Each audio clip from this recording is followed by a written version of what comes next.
আচ্ছা, তোদের কিছু case based MCQ our casuarina tree থেকে আমি আলোচনা করে দিচ্ছি, একটু দেখবি।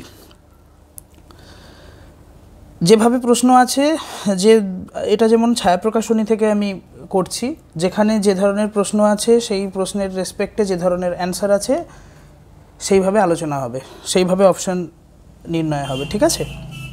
দেখ, প্রথম প্রশ্নটা বলছে, if the poet had omitted the description of flowers in crimson clusters, what impact would it have? যদি ফুল যে রঙিন লাল রঙের থোকায় ঝুলে আছে ওই ক্যাজুরিনা গাছ থেকে এই বর্ণনাটা যদি না থাকতো, এটার ফলে কি হতে পারত? অপশান এতে বলা হচ্ছে, the vibrant and lively imagery of the tree would be diminished. গাছটার মধ্যে যে একটা প্রাণবন্ত জীবন্ত রঙিন ব্যাপার আছে সেটা কমে আসতো। অপশান বিতে বলা হচ্ছে, the focus on the creeper strength would intensify. যদি এটা না থাকতো তাহলে যে ক্রিপার, যে পরগাছা বা আগাছাটা ওই গাছটাকে জড়িয়ে জড়িয়ে উঠেছে, তার শক্তিটা আরও ঘনীভূত হতো বা আরও গুঁড়ো হতো বা সেটাকে আরও শক্তিশালী মনে হতো। অপশান সিতে বলছে, the harmony between the tree and the nature would remain unchanged. প্রকৃতি এবং গাছের মধ্যে যে একটা হারমোনি রয়েছে, একটা মেলবন্ধন রয়েছে, সেটা অক্ষতই থাকতো। অপশান ডিতে বলা হচ্ছে, the tree's symbolism as a representation of life would be unaffected. গাছটাকে যে একটা জীবনের প্রতীক হিসেবে দেখা হচ্ছে সেটাও অপরিবর্তিত থাকতো বা সেটার উপরেও কোনো প্রভাব পড়তো না। এখন একটা জিনিস, এই ক্রিপারটা গাছটাকে জড়িয়ে থাকার পরেও যে গাছটা সমস্ত কিছুর বিরুদ্ধে গ্যালান্টলি দাঁড়িয়ে রয়েছে এবং তারপরেও গাছটা সৃষ্টিশীল এবং গাছটা সৃষ্টি করছে, সেটাই হচ্ছে ক্রিমসন ক্লাস্টারে ওই ফুল যে ফুটে রয়েছে রঙিন ক্রিমসন কালারের, এটাই কিন্তু তার প্রমাণ। তো এটা না থাকলে যে একটা কথা বলি, এইখানে যে কটা প্রশ্ন আছে তার উত্তরের যে অপশানগুলো আছে সেখানে কিন্তু আমাদের ওটা না থাকলে কি হতো, ওটা থাকার জন্য যেটা হচ্ছে সেইটার রেসপেক্টেই আমাদের অপশানকে চুজ করতে হবে, ঠিক আছে? তাহলে এটা গাছের সৌন্দর্য বৃদ্ধি করছে, একই সাথে গাছটার প্রাণবন্ততা, গাছটা যে একটা জীবনী শক্তির তো প্রতীক অবশ্যই, এবং গাছটার যে রেজিলিয়েন্স, এরকম একটা আটক হয়ে যাওয়ার পরেও বা আষ্টে পৃষ্ঠে একটা ক্রিপার তাকে জড়িয়ে ধরার পরেও যে গাছটা কিছু সৃষ্টি করছে, কিছু ফল দিচ্ছে, কিছু তৈরি করছে, এটাকে ইন্ডিকেট করে। তো এখানে গাছটার সজীবতা, জীবন্ততা, প্রাণবন্ততা এটাই কমে আসতো যদি এটা না থাকতো, ঠিক আছে? ক্রিপারের স্ট্রেংথের সাথে এইখানে তথ্যটাতে ক্রিপারের উল্লেখ নেই, তাই আমরা ক্রিপারের ব্যাপারটাতে এখানে যাব না। মানে এটা কখনোই মনে হচ্ছে না যে ক্রিপার গাছটাকে জড়িয়ে দিয়েছে বলে গাছটা যদি ফুল না ফুটতো গাছে, তার মানে এটাই নয় যে গাছটা শেষ হয়ে গেছে বা গাছের ক্রিপারটা অনেক বেশি শক্তিশালী, গাছটা মারা যাবে, এরকম কোনো কথা নেই। অতএব এখানে আমরা অপশান এ যেটা আছে, the vibrant and lively imagery of the tree would be diminished, এটাকেই সিলেক্ট করব, ঠিক আছে? যে প্রাণবন্ততা এবং জীবন্ততা এবং রঙিন যে একটা প্রতিচ্ছবি যেটা গাছটার মধ্যে, গাছটা দিয়ে ফুল ফুটে উঠছে, সেইটা ডিমিনিশড, মানে সেটা অনেকটা কমে যেত, ঠিক আছে? এই অপশানটাই আমরা নেব। এবারে আমরা 2 নম্বর প্রশ্নে চলে যাচ্ছি। 2 নম্বরের প্রশ্নে আছে, if the description of the baboon sitting on the tree akin to a statue while watching the sunrise had been left out, the scene would have. বেবুনের যে একটা উল্লেখ ছিল, বাঁদরের যে একটা উল্লেখ ছিল, যে হচ্ছে গাছের একদম ক্রেস্ট মানে মগডালে উঠে একা স্ট্যাচু লাইক মূর্তির মতো বসে সূর্যোদয় দেখছিল, সেই বর্ণনাটা যদি না থাকে তো তাহলে কি হতো? তাহলে দৃশ্যটা কি হতো? দৃশ্যটা অপশন এতে বলছে, been more focused on the water lilies, তাহলে দৃশ্যটা অনেক বেশি জল লিলি যেগুলো ফুটে রয়েছে তার দিকে নিক্ষেপিত হতো। অপশন বিতে বলছে, lost the sense of stillness and solitude in the scene. যদি এই বাঁদরের এই দৃশ্যটার উল্লেখ না থাকতো তাহলে স্থিরতা এবং একাকিত্বের যে একটা আবহ তৈরি হয়েছে সেইটা থাকতো না। অপশন সিতে বলছে, এ much less vivid image of the sunrise. সূর্যোদয়ের যে একটা রঙিন ছবি যতটা যেভাবে দেখানো হচ্ছে সেটা অতটা ভাবে ওই রকমভাবে রঙিনভাবে অতটা ফুটে উঠতো না। আর অপশন ডিতে বলছে, a reduced emphasis on the cows and kokilas. গরু এবং কোকিলের ওপর গুরুত্বটা অনেকটা কমে যেত। এখানে একটা কথা বলি, এখানে যে কবিতাতে যে লাইনটা ছিল ওখানে বেবুনের ক্ষেত্রে একটা জিনিস বলা হয়েছে যে স্ট্যাচু লাইক। স্ট্যাচু হচ্ছে স্টিল, স্ট্যাচু হচ্ছে নিশ্চল, মূর্তি কোনো সময়ই সবসময়ই নিশ্চল। এবং বেবুনের বাচ্চা কাচ্চা, যদিও তার পরের লাইনে বলা হয়েছে যে গাছের নিচে শাখা পোশাখাগুলোতে খেলাধুলো করছে, কিন্তু বেবুনটা গাছের একদম মগডালে স্ট্যাচুর মতো বসে রয়েছে, একা বসে রয়েছে। তো এখানে একাকিত্বের একটা ব্যাপার রয়েছে, সলিচিউডের ব্যাপার রয়েছে, আর একই সাথে স্ট্যাচু লাইক মূর্তির মতো বসে রয়েছে, তাই এখানে স্থিরতা বা স্টিলনেসের একটা ব্যাপার রয়েছে। তাই ওটা না থাকলে কি হতো, ওটা থেকে যেটা হয়েছে, ওটা না থাকলে যেটা হতো না, সেটাই আমরা ধরবো। তাহলে এখানে আমরা অপশন বিটাকে সিলেক্ট করব, যে lost the sense of stillness and solitude in the scene. তাহলে এই দৃশ্যটাতে যে স্থিরতা, স্থির হয়ে থাকা বা নিশ্চল হয়ে থাকা এবং একাকিত্বের যে আবহটা তৈরি হয়েছে, এটা এই দৃশ্যটাতে থাকতো না। তাহলে অপশন কোশ্চেন নাম্বার 2 অপশন হচ্ছে বি। 3 নম্বর প্রশ্নে চলে আসছি। If the poet had not mention the bird and bee gathering on the tree, what would have been the effect? কবি যদি পাখি এবং মৌমাছিদের এই যে জড়ো হওয়া গাছেতে, এইটা যদি উল্লেখ না করতো, তাহলে তার ফলটা কি হতো? অপশন এতে বলা হচ্ছে the garden would have felt less vibrant and lively, বাগানটা অনেক বেশি কম রঙিন এবং জীবন্ত মনে হতো।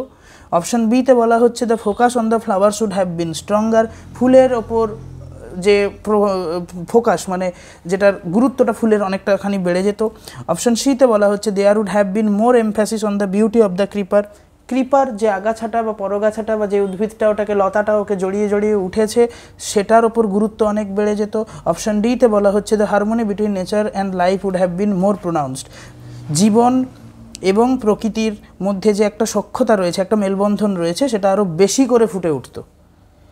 একটা কথা বলি, প্রত্যেকটা অপশানে এইখানে অন্তত যে প্রশ্নগুলো আছে এবং তার রেসপেক্টিভ যে অপশানগুলো দেওয়া রয়েছে, তাতে একটা জিনিস দেখতে পাচ্ছিস যে পাখি এবং মৌমাছি কি হয়, একটা গুঞ্জন, একটা প্রাণবন্ততা তৈরি করে একটা বাগানের মধ্যে। তাদের যে শব্দগুলো তারা যা করে, ওখানে মৌমাছির একটা গুঞ্জন শোনা যায়, পাখির একটা ডাক শোনা যায় বা কুজন শোনা যায়, যাই শোনা যাক, তো সেটা এই পুরো বাগানটাকে অনেক বেশি রঙিন এবং অনেক বেশি জীবন্ত প্রাণবন্ত করে তোলে। ফুলের ওপর গুরুত্ব চলে যেত কি ক্রিপারের ওপর গুরুত্ব চলে যেত, নাকি প্রকৃতির সাথে জীবনের মেলবন্ধন এর উপর কোনো প্রভাব পড়তো, এগুলো কিছুই হবে না। ওটা থাকার জন্য, পাখি এবং মৌমাছি থাকার জন্য যা হচ্ছে, পাখি এবং মৌমাছি না থাকলে যা হতো, এখানে যে ধরনের অপশান আছে তার রেসপেক্টে কিন্তু আমরা অপশান এটাকেই এখানে সিলেক্ট করব, যেটা একই জিনিস হয়েছিল আগের প্রশ্নটাতে বেবুনের ক্ষেত্রেও।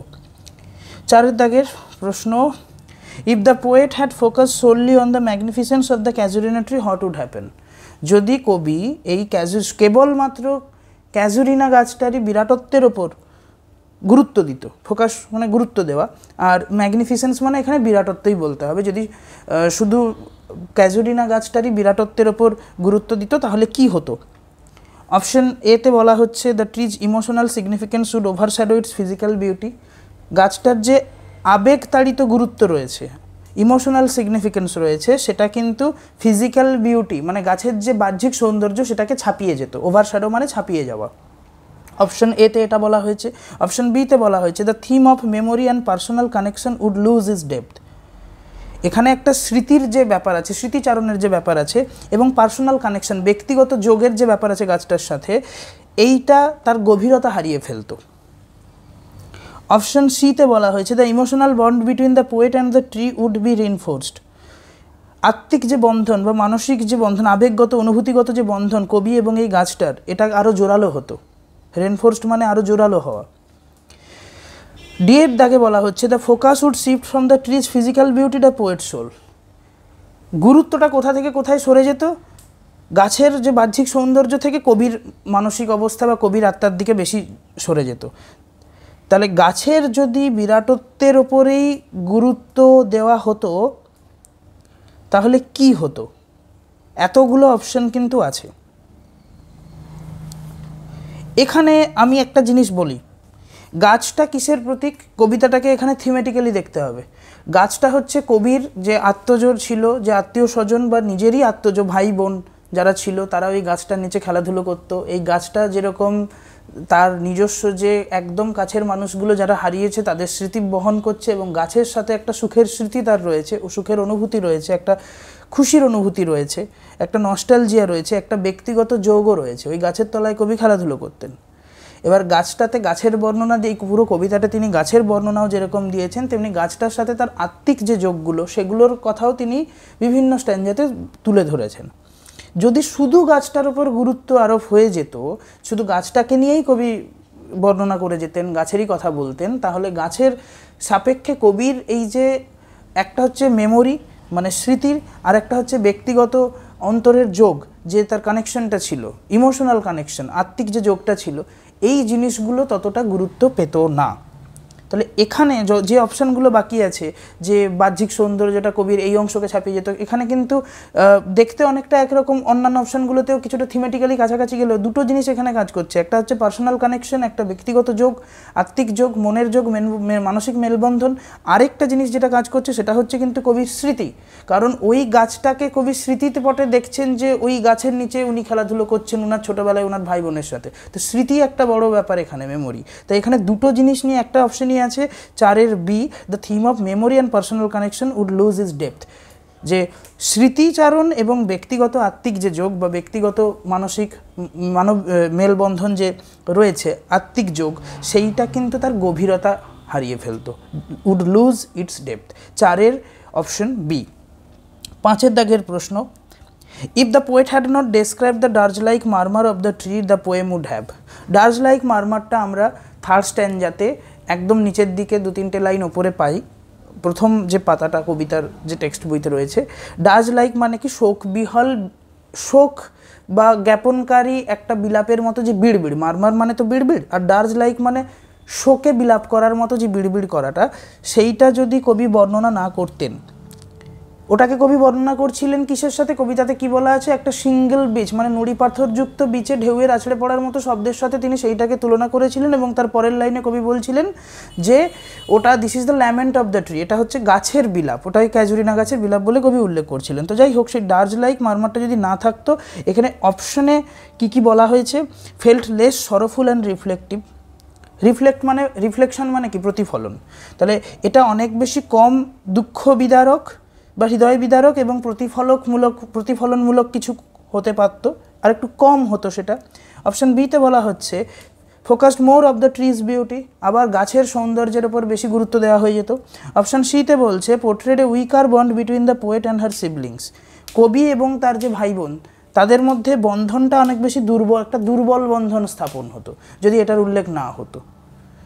অপশান ডিতে বলছে হাইলাইটেড নেচার ওভার ইমোশন, যদি এটা না থাকতো সেটা প্রকৃতিকে অনুভূতির থেকে বেশি গুরুত্ব দিত, বা প্রকৃতির ওপর আলোকপাতটা বেশি হতো, অনুভূতির ওপর আলোকপাতটা কম হতো। তাহলে এখানে আমি অন্তত যেটুকু বুঝছি, এ আর সি এর মধ্যে একটা অপশন হবে, বাকি দুটো এখানে আসবেই না।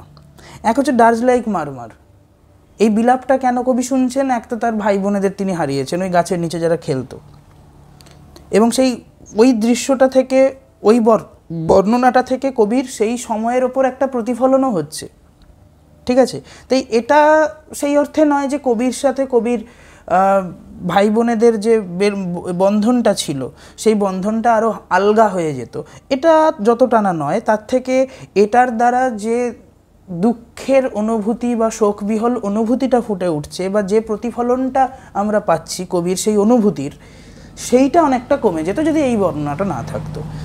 তাহলে এখানে অপশন হবে অপশন 5-এর এ, ফেল্ট লেস সরোফুল, অনেকটা বেশি কম হৃদয় বিদারক বা দুঃখ অনুভূতি অনেকটা কম, অ্যান্ড রিফ্লেক্টিভ, এবং তার প্রতিফলন এই দুটো জিনিস অনেকটা বেশি কম হয়ে যেত যদি এই ডার্জ লাইক মারমার মানে শোকবিহল বিড়বিড় করার এই বর্ণনাটা, এই গাছের এইভাবে বিলাপ করার এই বর্ণনাটা যদি না থাকতো। তারপরে আমরা চলে যাচ্ছি 6 নম্বর প্রশ্নে। If the poet had not mentioned the sweet companions in relation to the tree, what would have been its impact on the poem. কবি যদি তার মিষ্টি সঙ্গী সাথীদের কথা এই গাছের সাথে সঙ্গতি রেখে যদি না উল্লেখ করতেন, তাহলে এটার কবিতাতে কি প্রভাবটা পড়তো? প্রথম অপশানে বলা হচ্ছে the focus would have been shifted to the tree's appearance, গাছের উপস্থিতি ওপরে গুরুত্বটা চলে যেত। অপশন বিতে বলা হচ্ছে the tree's significance would have been rendered unclear, গাছের গুরুত্বটা আনক্লিয়ার থেকে যেত, মানে ঠিক পরিষ্কার হতো না। অপশন সিতে বলা হচ্ছে the tree's physical beauty would have an intensified focus, গাছের বাহ্যিক সৌন্দর্যটার উপর একটা খুব তীক্ষ্ণ এবং গভীর গুরুত্ব থাকতো। অপশন ডিতে বলা হচ্ছে the sense of nostalgia and emotional connection with her siblings would have been reduced. এখানে চোখ বন্ধ করে অপশন ডিটাই হবে।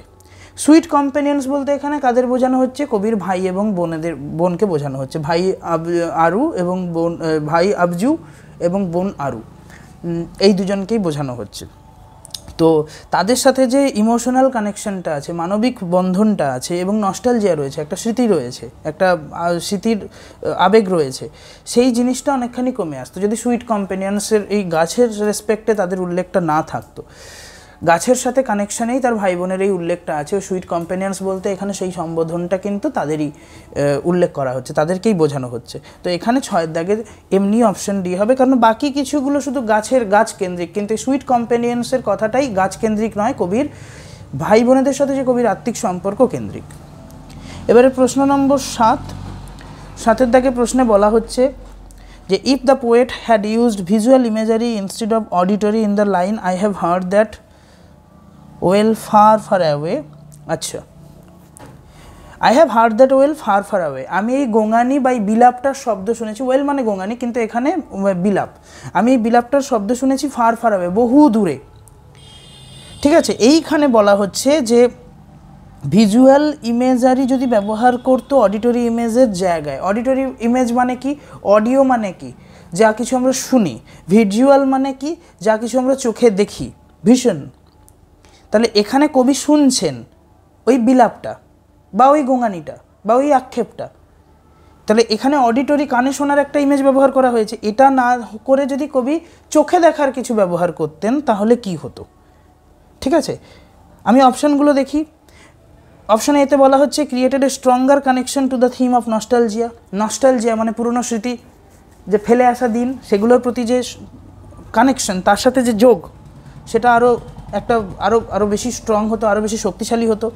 অপশান বিতে বলা হচ্ছে alter the emotional tone of the line significantly, যে আবেগপূর্ণ অনুভূতিটা যেটা এই লাইনটার, সেটা অনেকখানি উল্টে পাল্টে যেত যদি এটা কানে শোনার ইমেজের বদলে যদি চোখে দেখার একটা ইমেজ ব্যবহার করা হতো।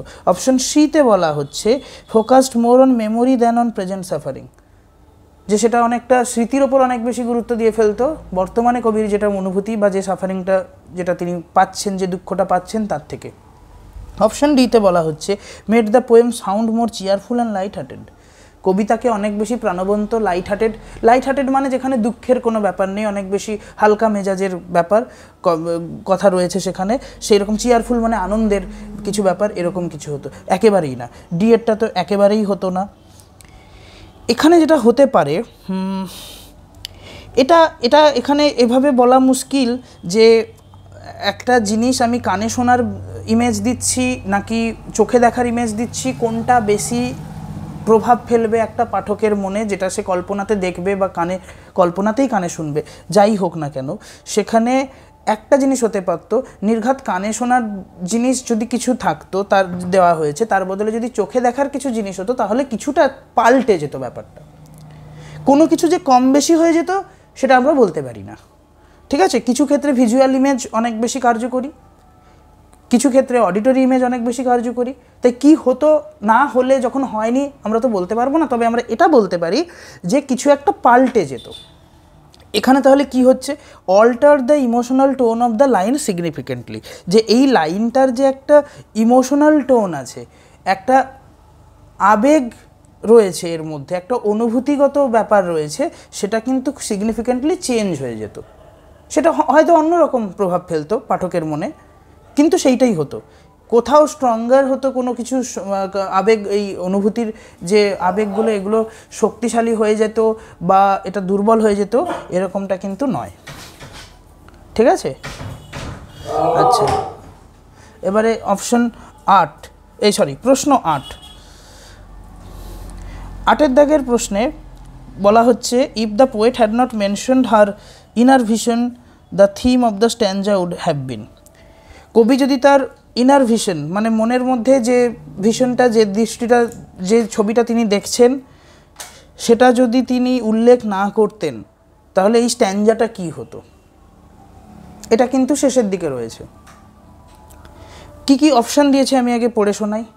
মোর focused on the tree's physical appearance, গাছের বাহ্যিক উপস্থিতিতে অনেক বেশি গুরুত্ব দেওয়া হতো। মোর focused on the passage of time, সময়ের সরণিতে অনেকটা বেশি গুরুত্ব দেওয়া হতো। প্যাসেজ অফ টাইম মানে সময় যেভাবে চলে যাচ্ছে। অপশান সিতে বলা হচ্ছে কি less focused on memory and spiritual connection, memory স্মৃতি এবং স্পিরিচুয়াল মানে আত্মিক যে যোগ সেটাতে অনেকটা কম গুরুত্ব দেওয়া হয়ে যেত। অপশন ডিতে বলা হচ্ছে reinforced in terms of nostalgia and emotional depth, যে অনেকটা বেশি স্মৃতি এবং অনুভূতিগত আবেগগত যে গভীরতা সেটা আরও বেশি জোরালো হতো। ঠিক আছে, তো এখানে প্রশ্নটা কি ছিল তাহলে, যদি ইনার ভিশন এর কথাটা কবি না বলতেন এই স্ট্যাঞ্জাটাকে কেমন লাগতো, এইটা ছিল প্রশ্ন। ইনার ভিশনে কবি কি দেখছিলেন? ইনার ভিশনে কবি যেটা দেখছিলেন সেটা হচ্ছে কবির নস্টালজিয়া মানে মেমোরি, রেনফোর্সড তো কোনোভাবেই হবে না, অপশন ডিটা এখানে তো কোনোভাবেই হবে না। মানে একটা জিনিস যদি না থাকতো তাহলে সেটা থেকে যেটা হয়েছে সেটা আরও কমে যেত, তা লেস ফোকাসডগুলোর মধ্যে কোনো একটা হবে।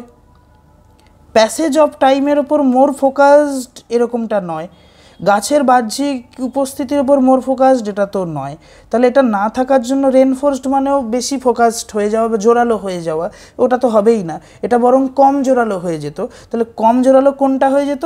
মেমোরি আর স্পিরিচুয়াল কানেকশন। স্পিরিচুয়াল কানেকশন মানে কি, গাছের সাথে এবং তার ভাই বোনেদের সাথে যে আত্মিক যোগ সেটা কমে যেত। আর কি হতো, অনেকটা স্মৃতির যে পরেও যে যতটা গুরুত্ব রয়েছে সেটাও ততটা থাকতো না। এটাই হবে, এটা ছাড়া এখানে আর হওয়ার কোনো রাস্তা নেই। 9 দাগের প্রশ্ন, suppose the last line of the poem my love defend thee from oblivion scars was not there. শেষের লাইনে কবি একটা জিনিস বলছেন যে may love defend thee from oblivion scars, যে ভালোবাসা রক্ষা করুক তোমাকে অবলিভিয়ান স্কার্স। অবলিভিয়ান মানে ডেথ, মানে মৃত্যুর অভিশাপ, যা কিছু খারাপ তার অভিশাপ বা মৃত্যুর অভিশাপ থেকে তোমাকে ভালোবাসাই বাঁচাবে। এই কথাটা যদি না থাকতো তাহলে কি হতো? How did affect the stanza's appeal, ওই স্ট্যাঞ্জার অ্যাপিল বা গুরুত্বটা কি হতো?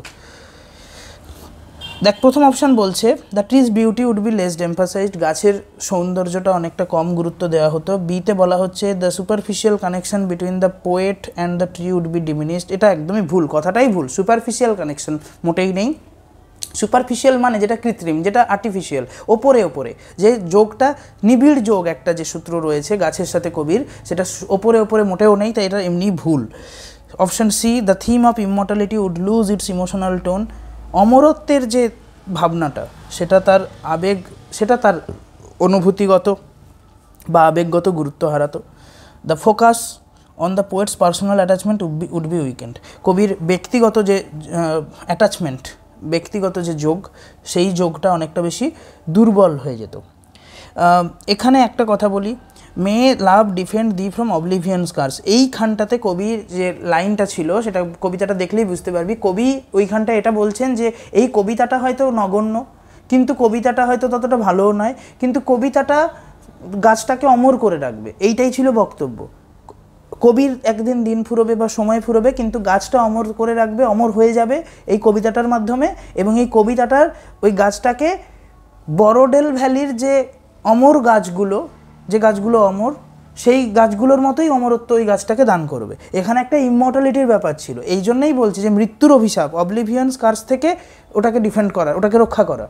ভালোবাসা, কবির যে ভালোবাসা সেই গাছটার প্রতি, সেটা কিন্তু সেটাকে রক্ষা করবে। আর এটা তো কবিতাটা তো কবি লিখছেনই গাছটাকে অমর করবেন বলে, তাহলে এখানে একটা ইমমর্টালিটির ব্যাপার আছে, অমরত্বের ব্যাপার আছে। তাহলে এই অপশান সিটাই এখানে হতে বাধ্য, the theme of immortality would lose its emotional tone, যে ইমমর্টালিটি, অমরত্বের যে একটা ভাবনা রয়েছে, এটাই তার গুরুত্বটা হারিয়ে ফেলতে যদি এই অংশটা না থাকতো। এখানের প্রশ্নগুলো এখানের মতো। এখন প্রথম বছর, নতুন সিলেবাস, প্রশ্নের ধরন এখনও কিছু ঠিক নেই, পরীক্ষা না হলে কিছু বোঝা যাবে না, তাই যেভাবে প্রশ্ন আছে তার রেসপেক্টে যেভাবে উত্তর অ্যান্সার অপশানসগুলো দেওয়া আছে, আর যে ধরনের বা যে ধাঁচের অংশে সেই প্রশ্নকে ফেলা হয়েছে সেইভাবে আমরা উত্তর করব। শেষ প্রশ্ন এখানের 10 দাগের প্রশ্ন, suppose the speaker did not hope for trees immortality, ধরে নেওয়া যাক বক্তা গাছের অমরত্বের আশা করেন না, তাহলে কবিতাটা কি হতো? কী কী অপশান দেওয়া আছে? Focus more on significance of memory, তাহলে স্মৃতিকথা বা স্মৃতিপটের ওপর অনেক বেশি গুরুত্ব দেওয়া হতো। অপশান বিতে বলা হচ্ছে express A more transient view of life, জীবনের ক্ষণস্থায়িত্বের ওপর অনেকটা বেশি গুরুত্ব দেওয়া হতো, বা একটা সেই ধরনের জীবনের প্রতিচ্ছবি তুলে ধরা হতো যে জীবনটা ক্ষণস্থায়ী। অপশান সিতে বলা হচ্ছে be more concern with temporal things, temporal things মানে যেসব জিনিস ক্ষণস্থায়ী, টেম্পোরারি মানে পার্মানেন্ট নয়, চিরস্থায়ী নয়, ক্ষণস্থায়ী, সেগুলো নিয়ে অনেক বেশি আলোকপাত করা হতো বা তার উপর একটু বেশি গুরুত্ব থাকতো। অপশান ডিতে বলা হচ্ছে highlight impacts of time and mortality, এটা সময় এবং মৃত্যু, মর্টালিটি মানে মর্টাল মানে কি, আমরা প্রত্যেকেই মরব, সময় এবং মৃত্যুর গুরুত্বটার উপর অনেক বেশি আলোকপাত করা হতো।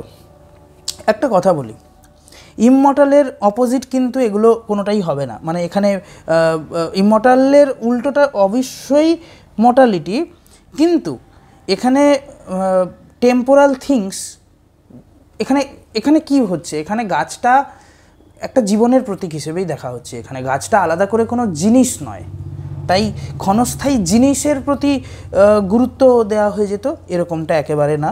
আর মেমোরির ওপর, স্মৃতির ওপর গুরুত্ব চলে আসতো, এটা না থাকলে এটা একটা নয়। এখানে বলেছে, প্রশ্নটা কি বলেছে, যে গাছটার অমরত্ব যদি কবি আশা না করতেন তাহলে কি হতো? তাহলে একটাই জিনিস হতো যে ট্রানজিয়েন্ট ভিউ অফ লাইফ, এখানে মনে হতে পারে যে ডি এবং বি এর মধ্যে একটা কনফিউশন হতে পারে, যে সময় এবং মৃত্যুর যে প্রভাব সেইটাকে গুরুত্ব দেওয়া হতো অপশান ডিতে বলা হচ্ছে, আর অপশান বিতে বলা হচ্ছে তাহলে কবিতাটা ট্রানজিয়েন্ট ভিউ অফ লাইফটাকে নিয়ে ডিল করতো, মানে জীবনের ক্ষণস্থায়িত্বটাকে নিয়ে সেইটাকেই তুলে ধরতো। এই দুটোর মধ্যে জীবনের ক্ষণস্থায়িত্বটাকে তুলে ধরাটা আরও বেশি প্রমিনেন্ট, মানে বেশি ঠিকঠাক মনে হচ্ছে। ঠিক আছে, তো এখানে অপশন হবে 10-এর বিয়েরটাই, যে একটা ক্ষণস্থায়ী জীবনের ক্ষণস্থায়ী দিকটার বা ক্ষণস্থায়িত্বটাকে নিয়ে আরও বেশি করে তুলে ধরা। ঠিক আছে, আপাতত এটুকুই থাক।